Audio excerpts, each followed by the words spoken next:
B comme bienveillant. Bonjour, je suis Bunny avec un U comme dans Uni, le créateur de Leader Debout. Et j'ai la volonté d'aider les hommes à devenir des leaders par leur mission et pour leur mariage. Welcome Laura. Aujourd'hui, nous allons parler de bienveillance. Et la bienveillance, aujourd'hui, je vais prendre la définition. Ça va nous aider, je pense. Il y a 3 définitions proposées. C'est disposition généreuse à l'égard de l'humanité. Bienveillance universelle. Qualité d'une volonté qui vise le bien et le bonheur d'autrui. Bienveillance mutuelle. Et pour finir, disposition particulièrement favorable à l'égard de quelqu'un. Welcome Esther. Nous allons commencer avec ces définitions. Et donc, c'est vraiment chercher le bien d'autrui. Et pourquoi les femmes attendent cette qualité-là? Parce que souvent, les hommes sont vus comme étant sur leur chemin un peu égoïstes et qui n'ont pas le temps d'exprimer leurs émotions, leurs sentiments. Alors, elles attendent réellement que l'homme puisse parler avec bienveillance. Et ça veut dire quoi? Pour nous qui connaissons la Bible, nous savons que les fruits de l'esprit, c'est l'amour. Le fruit de l'esprit, pas les fruits, Le fruit de l'esprit, c'est l'amour. Et dans l'amour, il y a la joie, la paix, la patience, la bienveillance, la bonté, la fidélité, la douceur et la maîtrise de soi. Ça veut dire que la bienveillance est une partie de l'amour. C'est une facette de l'amour qui s'exprime. Et donc, je peux dire que si j'aime, je suis bienveillant. Par contre, si vous faites la recherche du mot amour sur Google, vous êtes parti pour des heures de définition parce que chacun y va de son sens, de son étymologie, de ses sentiments et autres qualités. C'est riche, c'est complexe. Même sur Wikipédia, il y a l'approche philosophique, l'approche psychologique, l'approche biologique, l'approche anthropologique. On parle d'art, de religion et ainsi de suite. Donc, quand on parle de l'amour dans le sens humain, ça devient tendu. Par contre, quand on parle de l'amour dans le sens biblique, c'est déjà beaucoup plus simple. Dans la Bible, on a 1 Corinthiens 13 qui parle de l'amour. L'amour est patient. Et encore, ça reprend les points de Galates 5, 22. Mais ce qui est beau, c'est que l'amour qui est beaucoup mis en avant dans la Bible, c'est l'amour agapé, l'amour décisionnel, l'amour sacrificiel. Et ça, c'est l'amour que Dieu nous exprime, comme il l'a fait au travers de son Fils, et qui nous pousse, nous, ses enfants, à exprimer. Mais lorsqu'il s'agit de couple, bien sûr qu'il y a l'amour agapé, mais en tant que couple, on attend autre chose. On veut des bisous, on veut des câlins, on veut faire des choses le soir, comme on parle souvent du sport de chambre. Et là, quand on parle de ça, on parle de sentiments, on parle d'émotions, on parle de l'amour Eros, qui n'apparaît pas dans la Bible. Ce qui apparaît souvent dans la Bible, c'est l'amour agapé, l'amour décisionnel, sacrificiel, et l'amour philéo, c'est-à-dire l'amour amical, l'amour fraternel. Et quand on parle d'Eros, il n'y a plus grand-chose dans la Bible. C'est vraiment par rapport à nous-mêmes. Dieu nous laisse décider. C'est ce qu'il faut comprendre. Et pourquoi je parle de ces petites définitions? Pour parler de la bienveillance. Parce que lorsqu'elle dit je ne vois pas ton amour, elle a des attentes autres que l'amour sacrificiel. Parce que le gars, il va dire, je travaille, je gagne de l'argent, je prends soin de toi. Mais elle, c'est pas ce qu'elle veut voir. Ce n'est pas ce qu'elle veut voir. Juste pour dire, comme on parle de l'amour, on peut aussi dire que l'un des conseils que Jésus lui-même nous a laissé, c'est tu aimeras ton prochain comme toi-même. Et ça, c'est dans Marc, je viens bien le dire pour ne pas dire de bêtises, Marc 12, verset 31. D'abord, il annonce que le premier commandement, c'est aime ton Dieu. Tu aimeras ton Dieu de tout ton cœur, toute ton âme, de toute ta pensée. Et le second qui lui est semblable, c'est tu aimeras ton prochain comme toi-même. Et là, je vais vous partager moi ce que j'ai fait pendant des années. C'est que j'aimais l'autre comme je voulais être aimé. Parce que il est aussi écrit, tu feras à l'autre ce que tu voudrais qu'on te fasse. Et là, j'en ai discuté avec un ami, mais il me dit, mais non, Bunny, c'est pas suffisant, c'est pas ce que Dieu attend de nous. Parce que c'est la facilité si tu fais que ce que tu penses bon pour toi. Et en fait, il a dit, le principe, c'est ça. Tu dois aimer l'autre comme tu aimerais qu'on t'aime. Mais ça veut dire dans le détail que tu prends soin de l'autre comme lui, il aimerait. Comme lui, il aimerait qu'on prenne soin de lui. Je me suis dit, hein, c'est bizarre ton truc, c'est pas ce qui est écrit. Et il m'a dit, imagine deux animaux. Là, on va prendre comme exemple, je vais prendre chercher les animaux parce que c'est plus parlant pour nous aujourd'hui. Imagine avec moi un panda et un ours brun. Ok? Un panda et un ours brun. Un panda est herbivore. L'ours brun, il est omnivore. Il préfère la viande, mais voilà, il est omnivore. C'est-à-dire que si moi, en tant qu'ours brun, j'offre à un panda du poisson ou un morceau de renard, le panda, il va m'en vouloir. Il va dire non, tu prends pas soin de moi. Alors que le panda, il peut m'offrir de l'herbe. Mais si moi, j'aime vraiment le panda, je vais prendre le temps de lui donner du bambou, de l'herbe et tout ce qui lui convient en fait. Parce que moi, je veux prendre soin du panda. Je veux l'aimer. Et le panda, il peut me donner de l'herbe et il va chercher à me donner de la viande aussi. Parce que ça fait partie de mon équilibre en tant qu'ours brun. Et quand il m'a dit ça, enfin, il m'a pris d'autres animaux, mais j'ai pris cette image-là parce que les pandas et les ours, ils se ressemblent physiquement en fait. C'est volontaire. Et c'était comme une illumination. Ah d'accord, donc aimer l'autre comme soi-même, c'est aimer l'autre comme l'autre aimerait être aimé. Parce que quand moi j'aime, j'ai une manière de recevoir l'amour. J'ai une manière d'accepter l'amour. Pareil pour l'autre. L'autre a une manière de recevoir, il a une manière d'accepter. Et dans le couple, c'est d'autant plus vrai.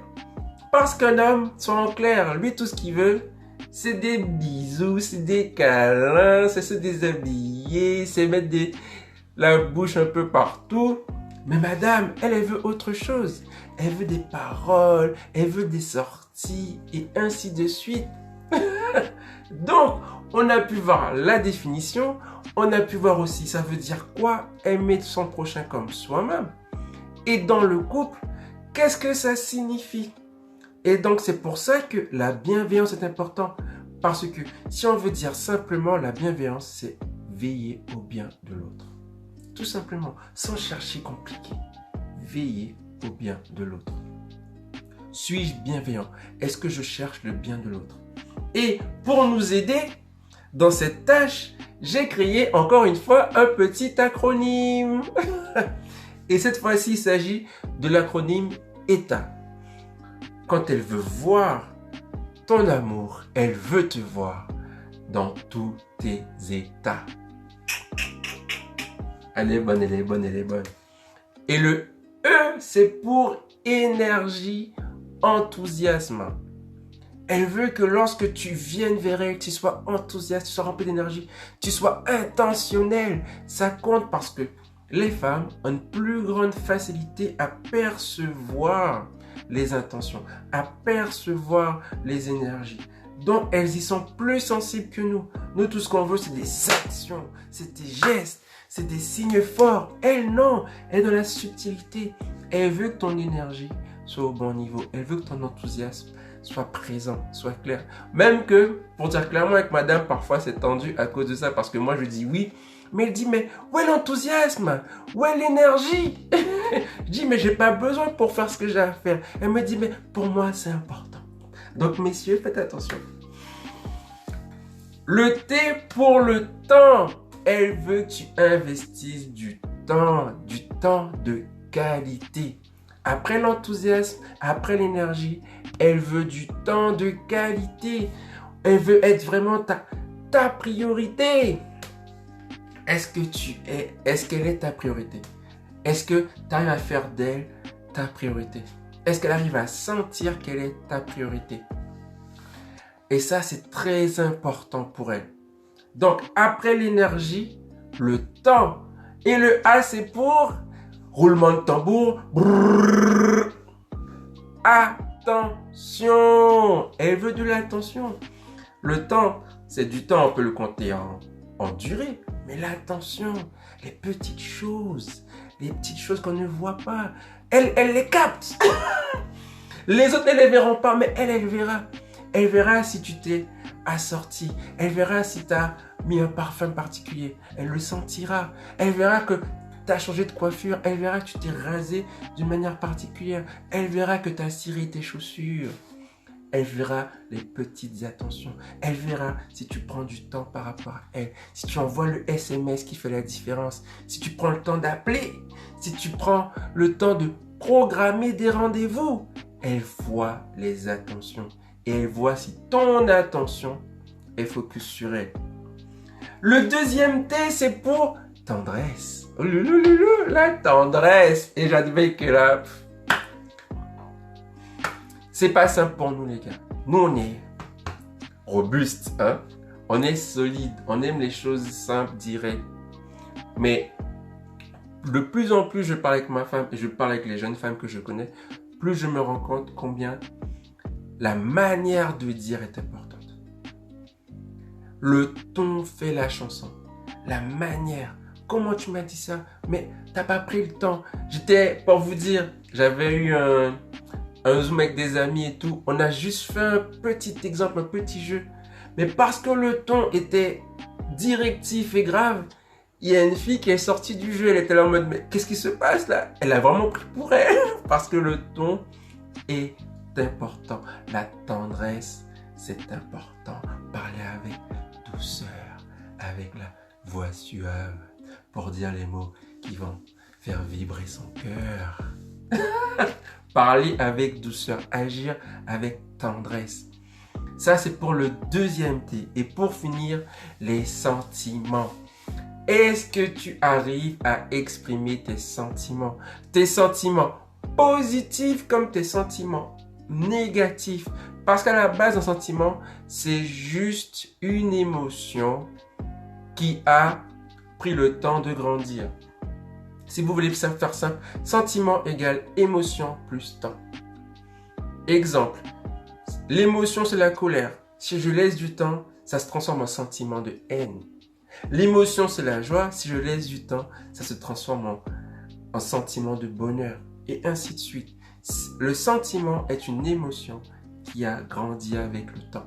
Donc, elle veut que tu puisses exprimer tes émotions, tes sentiments, de manière à ce qu'elle comprenne, de manière à ce qu'elle puisse les ressentir. Et c'est pour ça que c'est important, avant d'expliquer les étapes, qu'il fallait comprendre, aime ton prochain comme toi-même. Et ça, je pense que si c'est clair, eh bien, tu pourras vraiment être bienveillant, tu pourras vraiment exprimer ton amour de manière à ce qu'elle le comprenne. Et donc, on a fait le tour pour aujourd'hui. On a défini la bienveillance qui est une partie de l'amour. On a défini aime ton prochain comme toi-même de manière simple, concrète, directe, applicable dès aujourd'hui. Aime ton prochain comme toi-même. Ça veut dire l'aimer comme lui, il voudrait être aimé. Je vous laisse y réfléchir avec la parole et le Saint-Esprit. Et n'oubliez pas que vous avez l'acronyme ETA pour vous aider à comprendre comment manifester de l'amour. ETA, le E c'est pour énergie, le premier T c'est pour le temps, le A c'est pour attention, le deuxième T c'est pour la tendresse et le S c'est pour les sentiments / les émotions, c'est la même famille. Donc je vais saluer Anaïs et Eder qui sont arrivés un peu plus tard. Merci pour le temps que vous m'avez accordé. J'espère que ça vous sera utile. Aujourd'hui, c'est terminé. Ici, nous posons les vraies questions. Nous cherchons les vraies réponses. Et nous commençons les vraies conversations. Soyez bénis. Je suis Jésus, mais je ne suis pas un follower. Simplement j'ai cru, et ce de tout mon cœur. Je le crie partout, avec toutes mes valeurs. Parfois je passe pour un fou, mais toujours dans le bonheur. Je ne connais pas la honte, ni la culpabilité. Ce n'est pas en compte, juste ma réalité. Tout ce que je le fais à 100%. Je vis dans la paix, peu importe le moment. Tout ce que je veux, c'est que tous connaissent la vraie.